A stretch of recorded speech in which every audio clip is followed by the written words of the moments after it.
پیدائش 13 باب۔ اور ابراہیم مصر سے اپنی بیوی اور اپنے سب مال اور لوط کو ساتھ لے کر کنعان کے جنوب کی طرف چلا۔ اور ابراہیم کے پاس چوپائے اور سونا چاندی بکثرت تھا، اور وہ کنعان کے جنوب سے سفر کرتا ہوا بیت ایل میں اس جگہ پہنچا جہاں پہلے بیت ایل اور ای کے درمیان اس کا ڈیرا تھا، یعنی وہ مقام جہاں اس نے شروع میں قربانگاہ بنائی تھی۔ اور وہاں ابراہیم نے خداوند سے دعا کی۔ اور لوط کے پاس بھی، جو ابراہیم کا ہم سفر تھا، بھیڑ بکریاں، گائے بیل اور ڈیرے تھے۔ اور اس ملک میں اتنی گنجائش نہ تھی کہ وہ اکٹھے رہیں، کیونکہ ان کے پاس اتنا مال تھا کہ وہ اکٹھے نہیں رہ سکتے تھے۔ اور ابراہیم کے چرواہوں اور لوط کے چرواہوں میں جھگڑا ہوا، اور کنعانی اور فرزی اس وقت ملک میں رہتے تھے۔ تب ابراہیم نے لوط سے کہا کہ میرے اور تیرے درمیان اور میرے چرواہوں اور تیرے چرواہوں کے درمیان جھگڑا نہ ہوا کرے، کیونکہ ہم بھائی ہیں۔ کیا یہ سارا ملک تیرے سامنے نہیں؟ سو تو جو مجھ سے الگ ہو جا، اگر تو بائیں جائے تو میں داہنے جاؤں گا، اور اگر تو داہنے جائے تو میں بائیں جاؤں گا۔ تب لوط نے آنکھ اٹھا کر یردن کی ساری ترائی پر جو زگر کی طرف ہے نظر دوڑائی، کیونکہ وہ اس سے پیشتر کے خداوند نے سدوم اور عمورہ کو تباہ کیا۔ خداوند کے باغ اور مصر کے ملک کی مانند خوب سیراب تھی۔ سو لوط نے یردن کی ساری ترائی کو اپنے لیے چن لیا، اور وہ مشرق کی طرف چلا، اور وہ ایک دوسرے سے جدا ہو گئے۔ ابراہیم تو ملک کنعان میں رہا، اور لوط نے ترائی کے شہروں میں سکونت اختیار کی اور سدوم کی طرف اپنا ڈیرا لگایا۔ اور سدوم کے لوگ خداوند کی نظر میں نہایت بدکار اور گناہ گار تھے۔ اور لوط کے جدا ہو جانے کے بعد خداوند نے ابراہیم سے کہا کہ اپنی آنکھ اٹھا، اور جس جگہ تو ہے وہاں سے شمال اور جنوب اور مشرق اور مغرب کی طرف نظر دوڑا، کیونکہ یہ تمام ملک جو تو دیکھ رہا ہے میں تجھ کو اور تیری نسل کو ہمیشہ کے لیے دوں گا، اور میں تیری نسل کو خاک کے ذروں کی مانند بناؤں گا، ایسا کہ اگر کوئی شخص خاک کے ذروں کو گن سکے تو تیری نسل بھی گن لی جائے گی۔ اٹھ اور اس ملک کے طول و عرض میں سیر کر، کیونکہ میں اسے تجھ کو دوں گا۔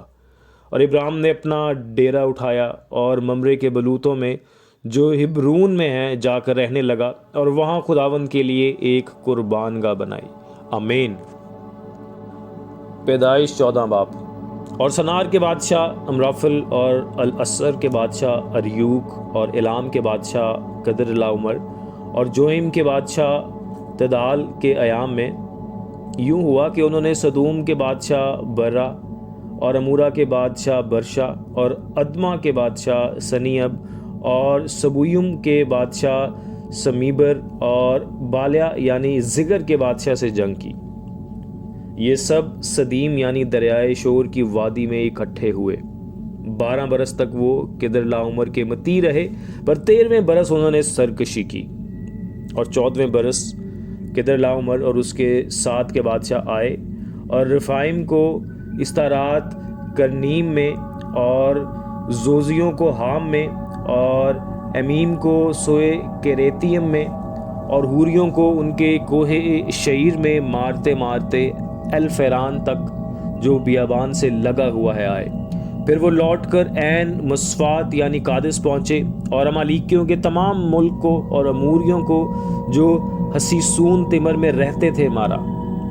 تب سدوم کا بادشاہ اور عمورہ کا بادشاہ اور ادما کا بادشاہ اور سبویم کا بادشاہ اور بالے یعنی زگر کا بادشاہ نکلے، اور انہوں نے سدیم کی وادی میں مار کا آرائی کی، تاکہ الام کے بادشاہ کدرلاؤمر اور جوئم کے بادشاہ تدال اور سنار کے بادشاہ امرافل اور الاسر کے بادشاہ اریوک سے جنگ کریں۔ یہ 4 بادشاہ ان 5 کے مقابلہ میں تھے۔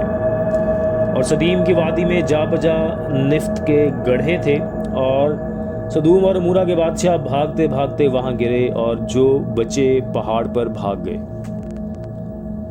تب سدوم اور عمورہ کا سب مال اور وہاں کا سب اناج لے کر چلے گئے، اور ابراہیم کے بھتیجے لوط کو اور اس کے مال کو بھی لے گئے، کیونکہ وہ سدوم میں رہتا تھا۔ تب ایک نے جو بچ گیا تھا جا کر ابرام عبرانی کو خبر دی جو اسکال اور آنیر کے بھائی ممرے اموری کے بلوتوں میں رہتا تھا، یہ ابرام کے ہم عہد تھے۔ جب ابرام نے سنا کہ اس کا بھائی گرفتار ہوا تو اس نے اپنے 318 مشاق خانہ زادوں کو لے کر دان تک ان کا تعاقب کیا، اور رات کو اس نے اور اس کے خادموں نے گول گول ہو کر ان پر دھاوا کیا اور ان کو مارا، اور خوبا تک جو دمشق کے بائیں ہاتھ ہے ان کا پیچھا کیا، اور وہ سارے مال کو، اپنے بھائی لوط کو اور اس کے مال اور عورتوں کو بھی اور لوگوں کو واپس پھیر لایا۔ اور جب وہ کدرلاؤمر اور اس کے ساتھ کے بادشاہوں کو مار کر پھرا تو سدوم کا بادشاہ اس کے استقبال کو سوئی کی وادی تک جو بادشاہی وادی ہے آیا، اور ملک صدق سالم کا بادشاہ روٹی اور مے لایا، اور وہ خدا تعالیٰ کا کاہن تھا، اور اس نے اس کو برکت دے کر کہا کہ خدا تعالیٰ کی طرف سے جو آسمان اور زمین کا مالک ہے، ابرام مبارک ہو، اور مبارک ہے خدا تعالیٰ جس نے تیرے دشمنوں کو تیرے ہاتھ میں کر دیا۔ تب ابرام نے سب کا 10واں حصہ اس کو دیا۔ اور سدوم کے بادشاہ نے ابرام سے کہا کہ آدمیوں کو مجھے دے دے اور مال اپنے لیے رکھ لے۔ پر ابرام نے سدوم کے بادشاہ سے کہا کہ میں نے خدا تعالیٰ آسمان اور زمین کے مالک کی قسم کھائی ہے کہ میں نہ تو کوئی دھاگا، نہ جوتی کا تسمہ، نہ تیری اور کوئی چیز لوں، تاکہ تو یہ نہ کہہ سکے کہ میں نے ابرام کو دولت مند بنا دیا، سوا اس کے جو جوانوں نے کھا لیا، اور ان آدمیوں کے حصے کے جو میرے ساتھ گئے، سوانیر اور اسکال اور ممرے اپنا اپنا حصہ لے لیں۔ آمین۔ پیدائش 15 باب۔ ان باتوں کے بعد خداوند کا کلام رویا میں ابرام پر نازل ہوا، اور اس نے فرمایا، اے ابرام تو مت ڈر، میں تیری سپر اور تیرا بہت بڑا اجر ہوں۔ ابرام نے کہا، اے خداوند خدا تو مجھے کیا دے گا، کیونکہ میں تو بے اولاد جاتا ہوں، اور میرے گھر کا مختار دمشقی علیزر ہے۔ پھر ابرام نے کہا، دیکھ تو نے مجھے کوئی اولاد نہیں دی، اور دیکھ میرا خانہ زاد میرا وارث ہوگا۔ تب خداوند کا کلام اس پر نازل ہوا، اور اس نے فرمایا، یہ تیرا وارث نہ ہوگا، بلکہ وہ جو تیرے سلب سے پیدا ہوگا وہی تیرا وارث ہوگا۔ اور وہ اس کو باہر لے گیا اور کہا کہ اب آسمان کی طرف نگاہ کر، اور اگر تو ستاروں کو گن سکتا ہے تو گن، اور اس سے کہا کہ تیری اولاد ایسی ہی ہوگی۔ اور وہ خداوند پر ایمان لایا، اور اس نے اس کے حق میں راست بازی شمار کیا۔ اور اس نے اس سے کہا کہ میں خداوند ہوں جو تجھے کسدیوں کے اور سے نکال لایا کہ تجھ کو یہ ملک میراث میں دوں۔ اور اس نے کہا، اے خداوند خدا، میں کیوں کر جانوں کہ میں اس کا وارث ہوں گا؟ اس نے اس سے کہا کہ میرے لیے 3 برس کی ایک بچیا، اور 3 برس کی ایک بکری، اور 3 برس کا ایک مینڈھا، اور ایک قمری، اور ایک کبوتر کا بچہ لے۔ اس نے ان سبوں کو لیا اور ان کو بیچ سے 2 ٹکڑے کیا، اور ہر ٹکڑے کو اس کے ساتھ کے دوسرے ٹکڑے کے مقابل رکھا، مگر پرندوں کے ٹکڑے نہ کیے۔ تب شکاری پرندے ان ٹکڑوں پر جھپٹنے لگے، پر ابرام ان کو ہنکاتا رہا۔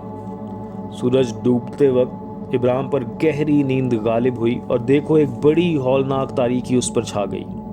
اور اس نے ابرام سے کہا، یقین جان کہ تیری نسل کے لوگ ایسے ملک میں جو ان کا نہیں پردیسی ہوں گے، اور وہ وہاں کے لوگوں کی غلامی کریں گے، اور وہ 400 برس تک ان کو دکھ دیں گے۔ لیکن میں اس قوم کی عدالت کروں گا جس کی وہ غلامی کریں گے، اور بعد میں وہ بڑی دولت لے کر وہاں سے نکل آئیں گے، اور تو صحیح سلامت اپنے باپ دادا سے جا ملے گا، اور نہایت پیری میں دفن ہوگا۔ اور وہ 4تھی پشت میں یہاں لوٹ آئیں گے، کیونکہ اموریوں کے گناہ اب تک پورے نہیں ہوئے۔ اور جب سورج ڈوبا اور اندھیرا چھا گیا تو ایک تنور جس میں سے دھواں اٹھتا تھا دکھائی دیا، اور ایک جلتی مشعل ان ٹکڑوں کے بیچ میں سے ہو کر گزری۔ اسی روز خداوند نے ابراہیم سے عہد کیا اور فرمایا کہ یہ ملک دریائے مصر سے لے کر اس بڑے دریا یعنی دریائے فرات تک، کینینوں اور گنزینوں اور کدمونیوں اور ہتیوں اور فرزیوں اور رفائم اور اموریوں اور کنانیوں اور جرجاسیوں اور یبوسیوں سمیت میں نے تیری اولاد کو دیا۔ آمین۔ پاک کلام کا پڑھا اور سنا جانا ہم سب کے لیے باعث برکت ہو۔